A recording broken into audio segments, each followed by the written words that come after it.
This episode is brought to you by Peacock. The new Peacock original documentary, Matthew Perry, A Hollywood Tragedy, dives deep into the beloved actor's rise to fame and his tragic death. 5 people, including Perry's personal assistant, 2 medical doctors, and an alleged Hollywood drug dealer known as the Ketamine Queen, were charged with conspiracy to illegally provide Perry with the ketamine. Explore the details of the case in this heartbreaking special, streaming now only on Peacock. This episode is brought to you by Coffee Mate. After watching this season of the HBO's original series, The White Lotus, this is the tropical getaway I needed. One more pina colada, please. Hey, you're not on mute. Oh, I thought I was in paradise. Turns out, it was my Coffee Mate. Coffee Mate Pina Colada and Thai-iced coffee-flavored creamers. Inspired by the newest season of HBO's original series, The White Lotus. For the love of coffee. Try now. agenciadepodcast.com.br.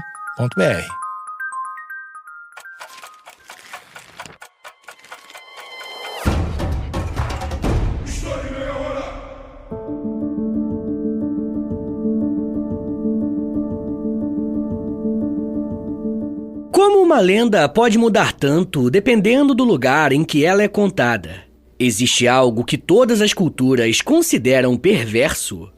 Essas são apenas algumas perguntas que podemos nos fazer quando estudamos com mais atenção a história dos lobisomens.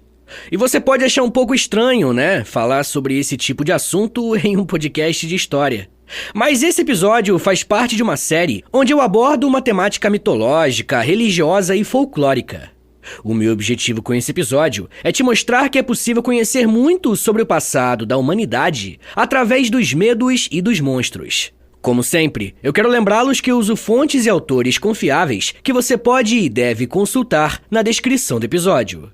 A palavra lobisomem vem do grego e é a junção de 2 termos, likos, que significa lobo, e anthropos, que significa humano, ou seja, estamos falando de um lobo humano. Na verdade, não é só o termo lobisomem que vem da Grécia. A própria lenda de um homem se transformando em um lobo vem da mitologia grega. De acordo com o mito de Licaão, um homem conhecido como Licaon ou Licaonte era o rei de Arcádia. De acordo com os registros, esse líder era bastante querido e prestigiado pelo seu povo, porque ele tinha abandonado uma vida de vícios e se tornado um homem culto e muito religioso. Licaão fundou a cidade de Licosura, uma das mais antigas da Grécia, e nela ele criou um altar para Zeus. Mas a sua religiosidade o levou a realizar sacrifícios humanos.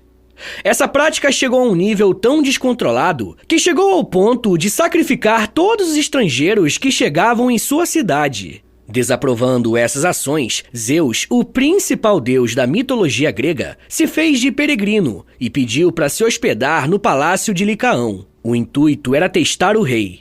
Licaão se preparou para sacrificá-lo, assim como havia feito com os outros estrangeiros. Porém, em algum momento ele percebeu que esse hóspede poderia ser alguém divino e mandou um dos seus servos servir um prato para Zeus comer. Só que tinha uma questão. A carne que foi preparada foi de um ser humano que ele havia sacrificado. Zeus ficou enfurecido e transformou Licaão em um lobo, e por ser testemunha de tanta crueldade, ele incendiou seu palácio. Licaão era pai de aproximadamente 50 filhos. Todos eles eram tão cruéis quanto o pai, e se tornaram famosos por conta dos seus crimes. Assim que ficou sabendo dessa fama, Zeus se disfarçou de um velho mendigo e foi ao palácio dos filhos para comprovar o que havia escutado. Os jovens príncipes tiveram a ousadia de assassinar um dos irmãos, Nictimo, e servir as suas entranhas ao hóspede.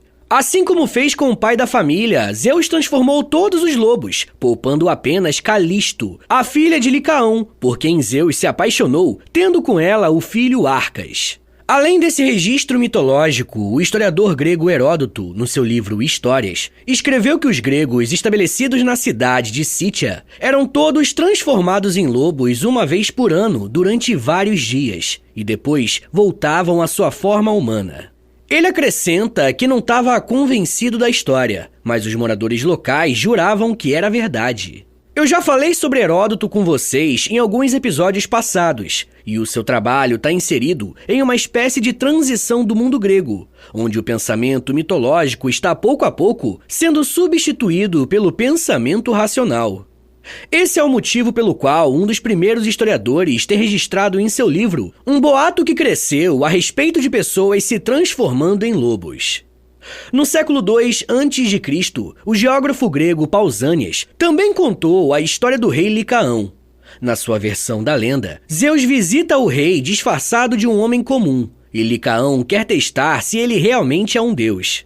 Para isso, ele mata um refém e entrega as suas entranhas a Zeus. Completamente enojado, o deus transforma Licaão em um lobo. Porém, em outros relatos dessa lenda, Zeus teria atacado o rei e os seus filhos com raios, como uma forma de puni-los. Pausanias também relata a história de um homem da Arcádia, chamado Damarco de Parrésia, que foi transformado em lobo após provar as entranhas de uma criança humana, que foi sacrificada a Zeus. Ele foi restaurado à forma humana 10 anos depois, e se tornou um campeão olímpico. Essa história também é contada por Plínio o Velho, um escritor romano, mostrando que a lenda do lobisomem se expandiu para muito além dos gregos. Anos mais tarde, autores cristãos começaram a fazer referência a esse tipo de criatura. Na obra Cidade de Deus, Agostinho de Hipona, mais conhecido como Santo Agostinho, diz o seguinte, abre aspas: "É geralmente aceito que por certos feitiços de bruxa, os homens podem ser transformados em lobos." Fecha aspas. Essa citação parece confirmar a tese de que os boatos e lendas populares eram analisados por filósofos e teólogos. É como se eles precisassem se preparar para responder aos seus seguidores quando eram questionados sobre o que fazer diante desse tipo de pensamento. As obras de Agostinho de Hipona tiveram grande influência no desenvolvimento do cristianismo ocidental e foram amplamente lidas por clérigos do período medieval. E esses clérigos, ocasionalmente, discutiam sobre lobisomens em suas obras. Existem evidências de uma crença bem comum em lobisomens na Europa medieval. Essa evidência abrange grande parte do continente, bem como as Ilhas Britânicas. Os lobisomens foram mencionados em códigos legais medievais, como o do rei Canuto II da Dinamarca, onde as ordenações eclesiásticas nos informam que os códigos visavam garantir que, abre aspas, "o lobisomem loucamente audacioso não devaste muito, nem morda muitos dos membros do rebanho espiritual." Fecha aspas.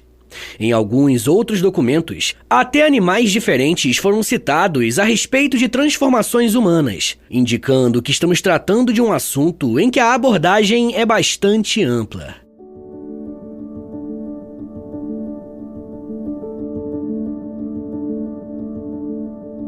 Hey, it's Bill Simmons from the Bill Simmons Podcast here to tell you about Michelob Ultra Courtside. It's getting fans closer to the NBA with a chance to win prizes like courtside seats, a trip to All-Star Weekend, and much more. Check it out at MichelobUltra.com/courtside. Michelob Ultra Superior Access, Courtside 24-25 sweepstakes, no purchase necessary. Open to U.S. residents 21 and up. Begins on October 1st, 2024, ends July 1st, 2025. Multiple entry periods. Visit MichelobUltra.com/courtside for free entry deadlines, and official rules. Message and data rates may apply. Void where prohibited.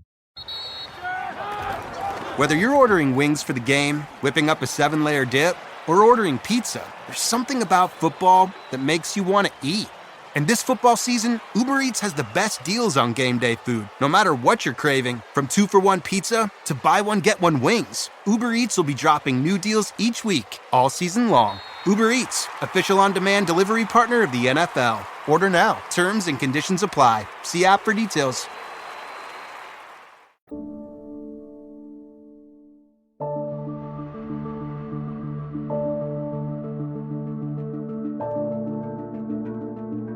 Uma das características mais presentes da Idade Média é a diversidade cultural entre os povos que viviam e se desenvolviam na Europa. Enquanto isso acontecia, o termo lobisomem, aqui e ali, ainda era usado em algumas situações.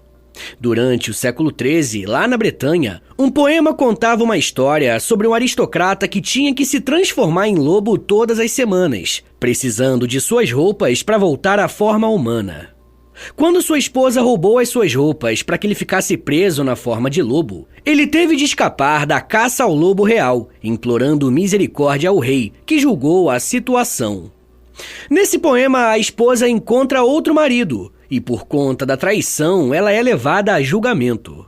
Popularmente, a ideia de lobisomem naquela região acabou ficando associada a homens que foram traídos em seus relacionamentos.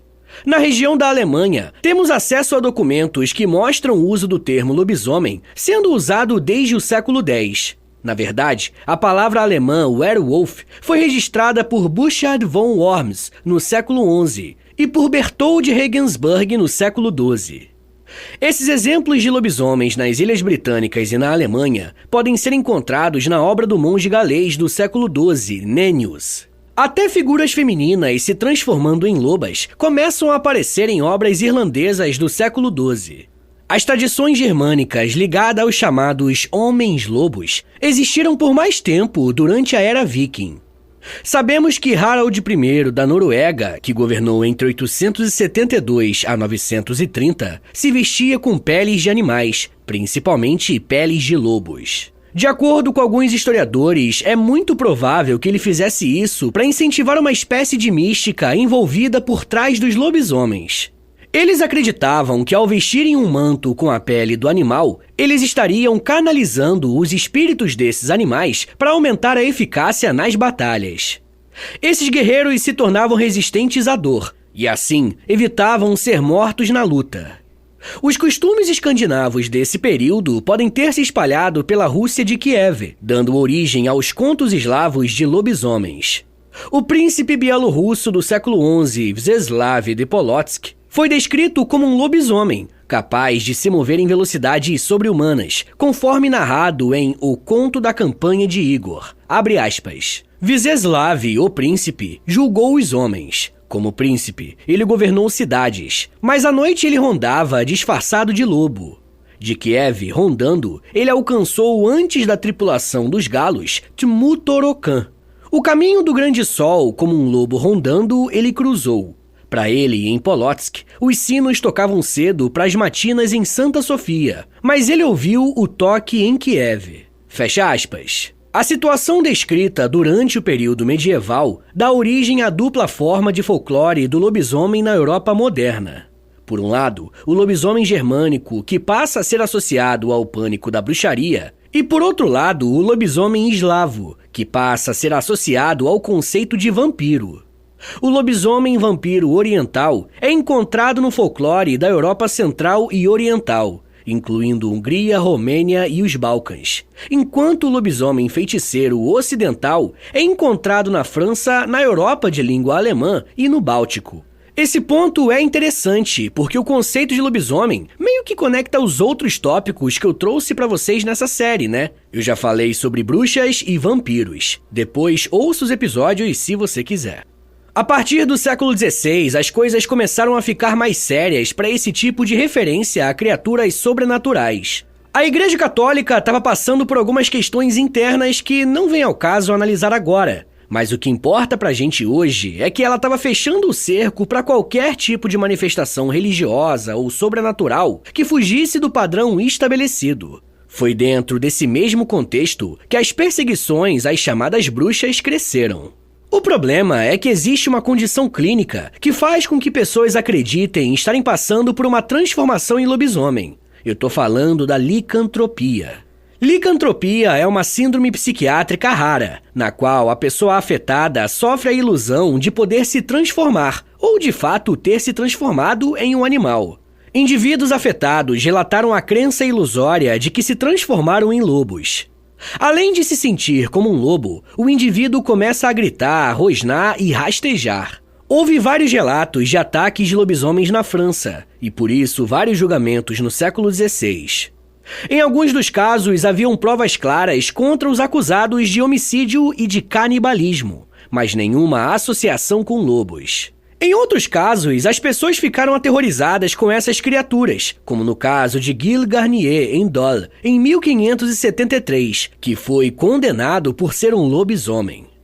Um pico de atenção para com a licantropia aconteceu no final do século XVI e no início do século XVII, como parte da caça às bruxas na Europa. Vários tratados sobre lobisomens foram escritos na França durante 1595 a 1615. Lobisomens foram vistos em 1598 em Anjou, e um suposto lobisomem adolescente foi condenado à prisão perpétua em Bordeaux em 1603. Henri Boguet escreveu um longo capítulo sobre lobisomens no ano de 1602. Um tratado escrito por um pastor da cidade de Valde, em 1653, argumentava que a licantropia era uma ilusão. No início do século XVII, a bruxaria foi perseguida por Jaime I da Inglaterra, que considerava os lobisomens vítimas de um delírio induzido. Depois de 1650, a crença na licantropia desapareceu em grande parte da Europa, e anos mais tarde os iluministas registraram na enciclopédia de Diderot a licantropia como um transtorno do cérebro, mesmo tendo relatos contínuos de feras extraordinárias semelhantes a lobos. Um desses relatos dizia respeito à besta de Gévaudan, que aterrorizou a área geral da antiga província de Gévaudan, agora chamada de Lozère, no centro-sul da França, durante os anos de 1764 a 1767. Que dizia que um lobisomem matou mais de 80 homens, mulheres e crianças.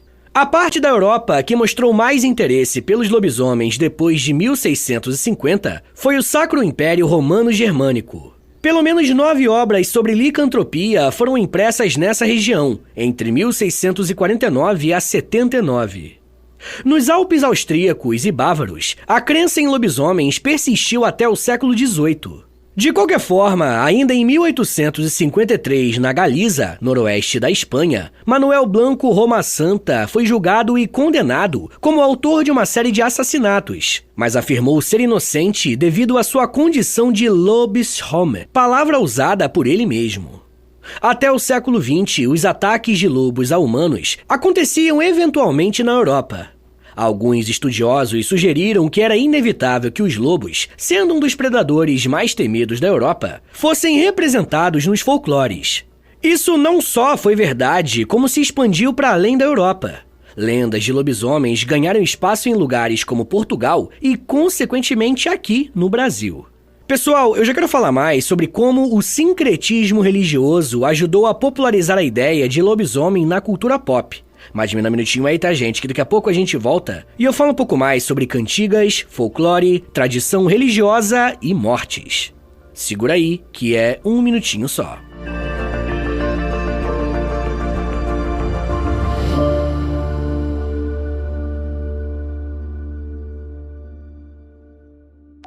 Fala pessoal, tô passando aqui rapidinho pra avisar vocês que se você se torna um apoiador do podcast, você recebe acesso a mais de 140 episódios exclusivos que você pode ouvir no aplicativo do Apoia-se. E toda semana eu publico um novo episódio exclusivo lá pra vocês. E dependendo do nível do apoio que você assinar, você também recebe acesso ao Clube do Livro do História em Meia Hora e ao Close Friends lá no Instagram, onde eu publico diariamente curiosidades históricas.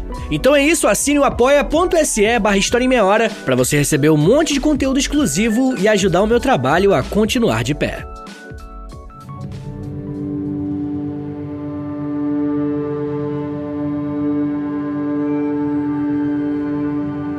Abre aspas. Sois danado lobisomem, primo de Isaac Nafu.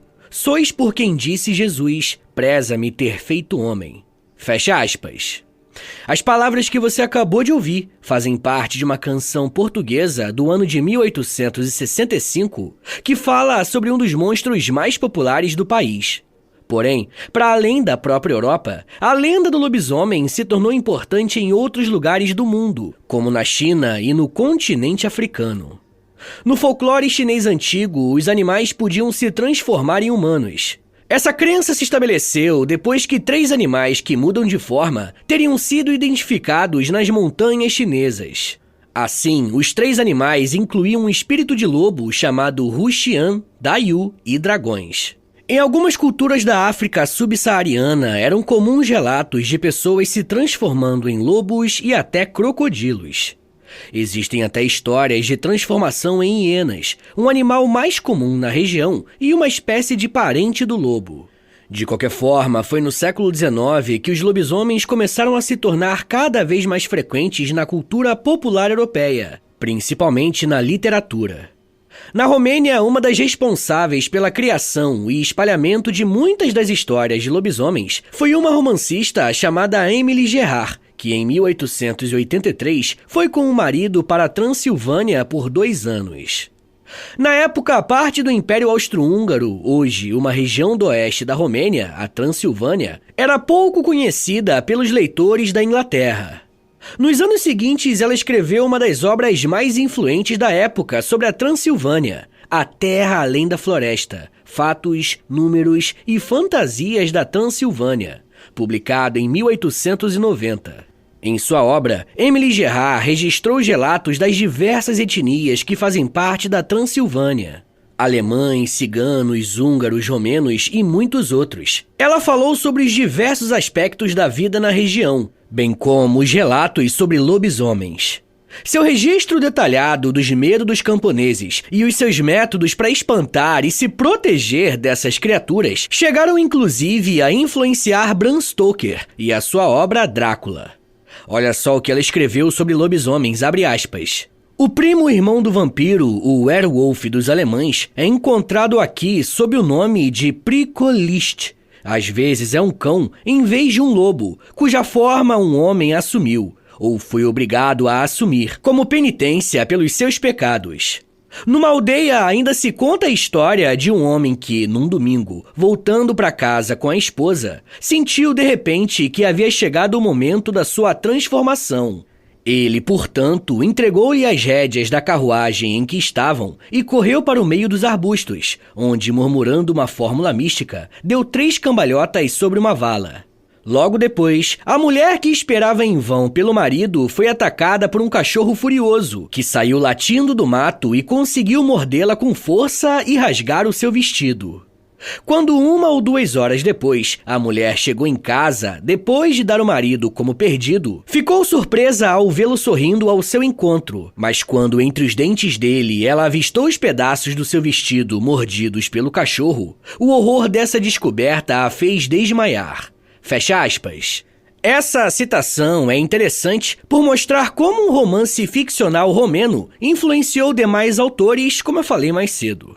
Na Península Ibérica existem muitas referências antigas aos lobisomens. No século XIX, o romancista português Alexandre Herculano escreveu o seguinte sobre o lobisomem da região da Beira Baixa, abre aspas.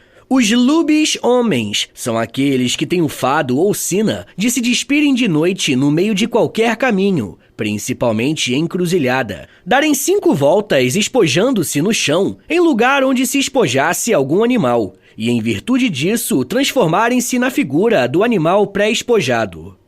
Essa pobre gente não faz mal a ninguém, e só anda cumprindo a sua sina, no que tem uma senreira muito galante, porque não passam por caminho ou rua onde haja luzes, senão dando grandes assopros e assobios para se lhas apaguem, de modo que seria a coisa mais fácil desse mundo apanhar em flagrante um lobisomem, acendendo luzes por todos os lados por onde ele pudesse sair do sítio em que fosse pressentido. É verdade que nenhum dos que contam semelhantes histórias fez a experiência. Fecha aspas. Percebam que aqui temos algumas diferenças a respeito das características do lobisomem descrito pelo português, do lobisomem descrito por outras culturas. Nos seus estudos sobre mitologia popular, o escritor e etnógrafo português Alexandre Parafita reconhece que, embora o significado de lobisomem se trate de um ser híbrido de homem e lobo, muitas das crenças sobre essa criatura a identificam na figura tanto de lobo como cavalo, burro ou bode. Para os portugueses, o mais importante é o fato de existir a transformação do ser humano em algum animal, e não o animal em si. Ainda dentro da cultura lusitana, vemos a existência das peeiras, que eram as fadas dos lobos. Esse era o nome dado às jovens que se tornaram as guardiãs e companheiras desses lobos. Elas eram a versão feminina do lobisomem e estavam presentes nas lendas do país. As peeiras tinham o poder de se comunicar e de controlar alcateias de lobos, e isso poderia ser usado em benefício próprio. Além dessa criatura, era comum que nas lendas portuguesas existisse um ser conhecido como corredores, que podiam assumir a forma de lobo ou de cachorro. Já os tardos eram duendes que tomavam forma de animais e viravam lobisomem de forma definitiva depois de 7 anos, se o encanto não fosse quebrado.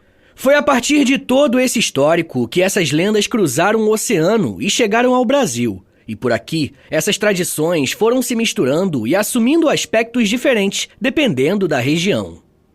No norte, uma pessoa anêmica se transformaria em um lobisomem e beberia o sangue de outras pessoas para compensar a sua doença. A transformação só acontecia nas noites de quinta para sexta-feira. Já no sul, o lobisomem era criado pelo incesto. Em algumas versões, não seria um incesto, mas o menino nascido após uma sucessão de 7 mulheres, ou o 8º filho. Na Amazônia peruana e boliviana, acredita-se que o Luizon, uma criatura tupi-guarani, tinha o poder sobre a morte. Essa criatura era parecida com um grande cão ou um lobo, mas tinha barbatanas de peixe e era o 7º filho homem de Tau e de Queraná, 2 lideranças locais. Luizon era uma criatura que carregava a maldição de se transformar com metade das características de um cachorro muito grande e um homem. Não se sabe se o mito foi misturado com os contos portugueses depois da colonização. O pesquisador Mark Harris tem 2 explicações a respeito do porquê o mito do lobisomem se espalhou no norte do Brasil. Abre aspas. Primeiro, a possibilidade dos imigrantes sistematizarem com os recursos de uma mentalidade primitiva o olhar sobre os mistérios e as especificidades típicas de uma terra que se coloca diante deles através de um panorama selvagem, desconhecido e até mesmo hostil. Segundo, o desejo de considerar os mitos, bem como aos demais elementos folclóricos, a função de agregadores culturais, de dispositivos capazes de perpetuar elementos identitários através de crenças comuns que habitam o imaginário coletivo da sociedade em questão. Fecha aspas. O que esse pesquisador está dizendo é que esse tipo de lenda já existia no Brasil. Então, quando houve o contato entre os nativos e os europeus, foi um ponto de semelhança e de encontro entre as 2 culturas. Por mais que existam algumas diferenças entre as percepções a respeito da noção de lobisomem, dependendo da região analisada. Uma coisa que é bastante comum em relação à transformação do lobisomem é o seu objetivo a partir de então. Depois de transformado, a criatura sai à noite procurando sangue, matando ferozmente tudo que se move.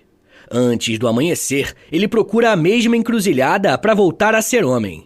Em algumas regiões, acreditava-se que eles tinham preferência por bebês não batizados, o que fez com que as famílias batizassem as suas crianças o mais rápido possível. Já algumas tradições brasileiras acreditavam que a transformação acontecia quando o indivíduo se lançava no chão e dizia algumas palavras do livro de São Cipriano. Esse era um livro de feitiços muito popular aqui no Brasil. Para retornar à condição normal, era preciso fazer o ritual. No interior do estado de Rondônia, o lobisomem, após se transformar, tem que atravessar correndo 7 cemitérios até o amanhecer para voltar a ser um humano. Caso contrário, ele ficaria em forma de animal até a morte. O escritor brasileiro João Simões Lopes Neto escreveu o seguinte sobre lobisomens, abre aspas. Diziam que eram homens que, havendo tido relações impuras com as suas comadres, emagreciam. Todas as sextas-feiras, alta noite, saíam de suas casas transformados em cachorro ou em porco e mordiam as pessoas que a tais deshoras encontravam. Estas, por sua vez, ficavam sujeitas a transformarem-se em lobisomens. Fecha aspas. No nosso folclore, ou mitologia, caso prefira, ainda tem um adicional, como o professor João comentou. O elemento de transformação acontece com vários outros animais. Então, o lobisomem brasileiro é um animal híbrido de lobo, cão, porco e outros. Essa modificação existe pelo fato de não existirem lobos verdadeiros, entre aspas, por aqui. O lobo-guará pertence a um outro gênero de animais. Por mais que existam diferenças regionais nas lendas a respeito de como é o lobisomem brasileiro, o que todas elas têm em comum é a sua relação com o medo. É nesse ponto que o trabalho de analistas culturais e psicólogos percebem a cultura de uma forma muito interessante, ao dizer que os medos dizem muito sobre nós. O que muitos desses pesquisadores costumam apontar é que as lendas sobre os lobisomens mostram como a nossa sociedade é violenta. Quando o homem se transforma em lobisomem numa sexta-feira de lua cheia e ele vai matar as pessoas para saciar a sua sede de sangue, o que ele está fazendo, na verdade, é dar vazão ao seu lado animal, ao seu lado selvagem e sem amarras sociais. Você já pensou o que faria sem os filtros e as barreiras morais que te seguram no dia a dia? As lendas urbanas e histórias muitas vezes existem para isso, para nos ajudar a refletir sobre esses pontos. Olha só que interessante essa frase do famoso psicólogo Carl Jung, abre aspas. Na realidade, basta uma neurose para desencadear uma força impossível de controlar por meios racionais. Fecha aspas. De certa forma, é disso que se tratam as lendas e folclores, colocar em histórias palpáveis aquilo que temos medo de acreditar que o próprio ser humano é capaz de fazer. Pessoal, eu vou recomendar 3 episódios aqui do podcast, que você pode procurar aí no feed do História em Meia Hora, e eles vão servir de complemento para esse episódio que você acabou de ouvir, beleza? O primeiro episódio se chama Bruxas, o segundo se chama Vampiros e o terceiro se chama Mitologia Grega. Agora bora fazer aquele resumão de 1 minutinho para você relembrar o que você aprendeu hoje. Vamos lá! O lobisomem é uma das lendas mais antigas e que existem em diversas culturas. O termo lobisomem vem do grego e se refere a uma criatura metade homem, metade lobo. As primeiras histórias de lobisomens surgem na mitologia grega com o mito de Licaão, rei da Arcádia, que teria sido transformado em lobo por Zeus como uma punição. Na Idade Média, o medo dos lobisomens se espalhou por toda a Europa. Em diferentes lendas, as pessoas poderiam se transformar em lobisomem ao serem mordidos pela criatura ou por serem amaldiçoadas. Durante a transformação, o indivíduo perderia a sua racionalidade humana e agiria como um lobo, atacando pessoas e animais. No folclore brasileiro, o lobisomem é um homem que se transforma em lobo nas noites de lua cheia.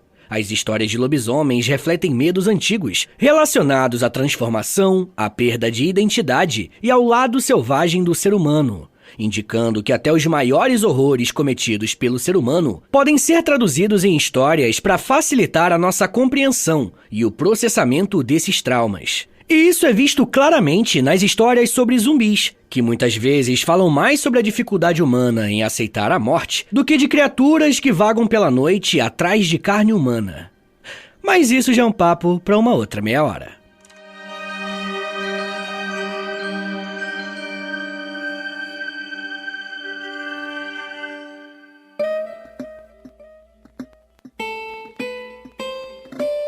Senhores, muito obrigado por terem ouvido até aqui. Meu nome é Vitor Soares, eu sou professor de História e você acabou de ouvir o História em Meia Hora. Segue a gente aí na sua plataforma de áudio favorita para não perder nenhum episódio. Se você estiver ouvindo no Spotify ou na Apple Podcast, avalie o nosso podcast aí com 5 estrelinhas, tá bom? Quero lembrá-los também que a melhor forma de apoiar o podcast é assinando o nosso Apoia-se, tá bom? É apoia.se/História em Meia Hora. Uma outra forma de ajudar o podcast é através do nosso Pix. Anota aí que é o meu Pix e o meu contato também. É historiaemmeiahora@gmail.com. Mas se você não tiver condições de ajudar o podcast financeiramente, mas quer ajudar de outra forma, a melhor forma de longe é, primeiro, indicando o podcast para um amigo e, segundo, compartilhando nas redes sociais. Aí você aproveita e me marca no @História em Meia Hora, porque aí eu vou poder te agradecer pela ajuda. Se você tiver a fim de ouvir um podcast mais de humor, mas que também tenha temática histórica, ouça o meu outro podcast, é o História pros Brother. Ouve lá depois que eu acho que você vai gostar.